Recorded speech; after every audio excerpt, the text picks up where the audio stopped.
It's great to be up here. I've been curious about a couple things. Can you talk to us about angels and spirit guides? Well, there are a lot of different names and labels that you give in your attempt to explain your interpretation of non-physical. What specifically are you wanting from us? How do angels or spirit guides work? Are they real?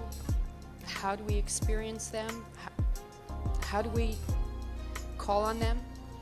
Well, it's a big question because a lot of different people use those labels and mean somewhat different things by them. But in essence, what you're asking about, you are extensions of source energy. And so, of course, all of that is real.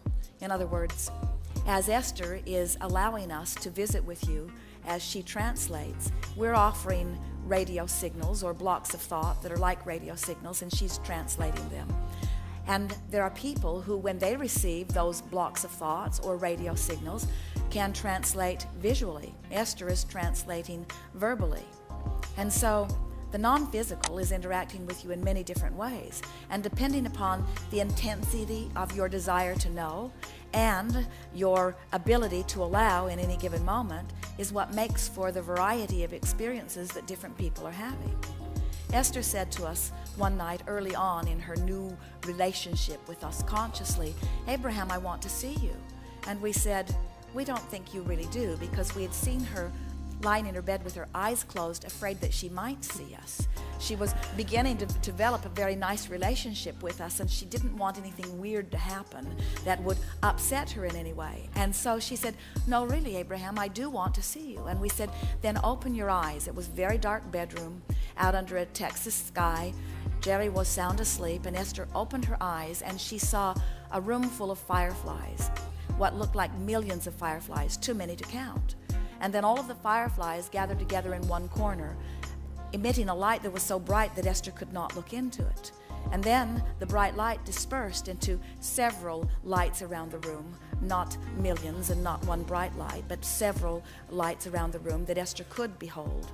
And then she said, "I see that you are energy." And we said, "This is your visual translation of that which we are." And it is the most accurate translation that Esther and her practical mindedness could find, because it was the translation in the way that we were projecting it. In other words, we want Esther to understand that we are energy. There are those who want their spirit guide or their non-physical energy stream to be translated to them in ways that match the stories that they've been told. One day, early and also in Jerry and Esther's experience, they did a radio broadcast in Dallas, Texas. And one of the women who heard the broadcast came to the first meeting and later became a very good friend with Jerry and Esther. And she later told them that at that first meeting, or on that way to that meeting, she had said, "All right, Abraham, whoever you are you good or evil?" Which sort of gives you an idea of where she was at that time. She did not yet know what we had to say, and she was not sure how it all broke down into physical terminology. And so, as the meeting unfolded, Esther remembers Abraham sitting in a chair and opening her eyes and then pausing in silence for what felt to Esther like a very long time. And then the meeting got underway and the questions and answers began.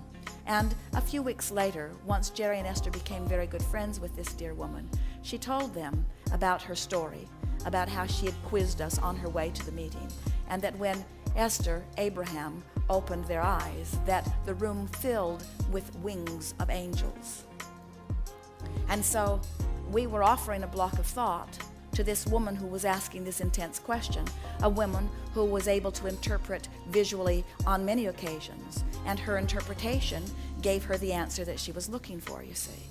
And so we want to say to you in a soft way that it is in the eye of the beholder, in the sense that everyone has the ability to interact with non-physical, but you cannot interact apart from the beliefs you already hold.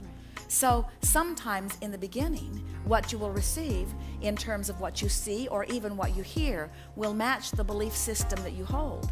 And in time, as you get more in sync with who you are, and you are able to relax and release some of the folklore that you've picked up along your physical trail, then you can begin to have more of your own authentic experience. But we want to say to you, one who sees light in a room or fireflies in a room is not more accurate than one who sees a room filled with angels' wings or angels. In other words, you get to interpret this in whatever way that you want to. It is offered to you purely, but you are the interpreter of it, and so you make it what it is. And so over time, it is extraordinary the amount of stories that physical man tells about his interaction with non-physical. We would call all of it real. We would call all of it valid. And then we would say, if we were standing in your physical shoes, in what way do I want to interact? Esther was not coming from a religious basis, and she did not want any distortion whatsoever. She was the purest slate that we had seen, in that she had not come to any conclusions of her own that would prohibit her from being able to receive clearly what we were offering. And so, as Esther finds words, they are always words that match the intention that we are offering. And then over time, as we offer words, and Esther depicts our meaning with words, and we are able to feel your response to her words, and then we are able to feel your vibration in response to her words. Over time, we have literally created a language that depicts purely the intent of Abraham. But that does not mean that it is the only language that is authentic. There are many ways of interpreting non-physical.